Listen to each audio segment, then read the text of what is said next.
Thank you for joining us. We have the pleasure of having Dr. Mihail Csikszentmihalyi from the Quality of Life Research Center at the Claremont Graduate University in California. Thank you. And you're an expert in the theory of flow. Tell us about what flow is. Well, flow is really the way we feel when we are completely taken with what we are doing. We are completely into a game of volleyball or chess or playing music or doing good work. If you are a person who prides himself in doing good job with anything, ironing shirts or solving big problems in mathematics, anything can be a stimulus for you to get involved with the world. And once you start getting involved, you pay attention to it, you get lost in it, in the activity, just doing it as well as possible. And afterwards you look back and you say, gee, that's how life should be. And you mentioned in your research that most people do experience flow at some point. Only a small percentage of people don't. Tell us about how people experience flow or how flow can be tracked in the everyday experience. For some people it's very unpredictable. For somebody they only get flow when they are alone in their bedroom listening to music. Somebody else has flow driving their bike around the park. Others have it in work and so forth. So you can begin to identify, and then you add up hundreds of these cases, and pretty soon you get a pretty good idea of what people's life is like, what they do with their life, and how they feel about it.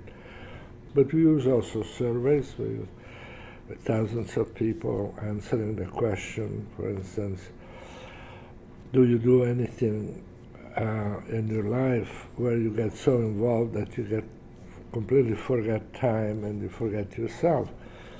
And you can check how often you feel like, and as you say, about 10% of the people in Germany, China, United States, about 10% say, I don't know what you're talking about, I never feel like that.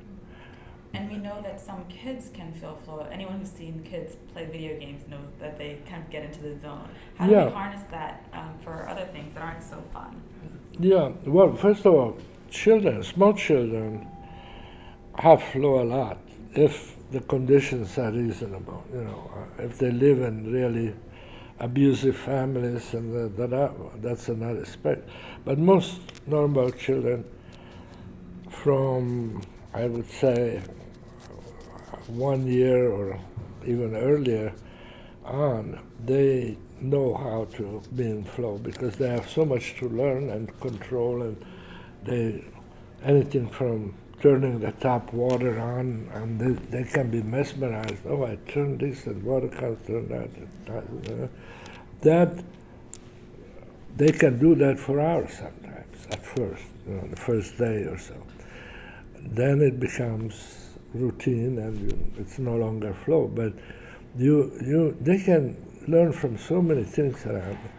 Then when they get to school, unfortunately, they lose that ability because there they can't choose. They can't do what they're interested in. They have to do what the school system is interested in. So they end up dividing flow from the serious part of life. Before, flow is part of their life. That's how they learn. But then flow becomes something you don't get in your real life. So kids think that to have fun means to do something that is not very good, or at least it's not appreciated by the adults. Well, thank you. It sounds like flow is really important for understanding how to motivate kids. Sure, it's essential. Not only how to motivate them, but also how to make them have a good life. Well, thank you so much. It was a pleasure having you with us today.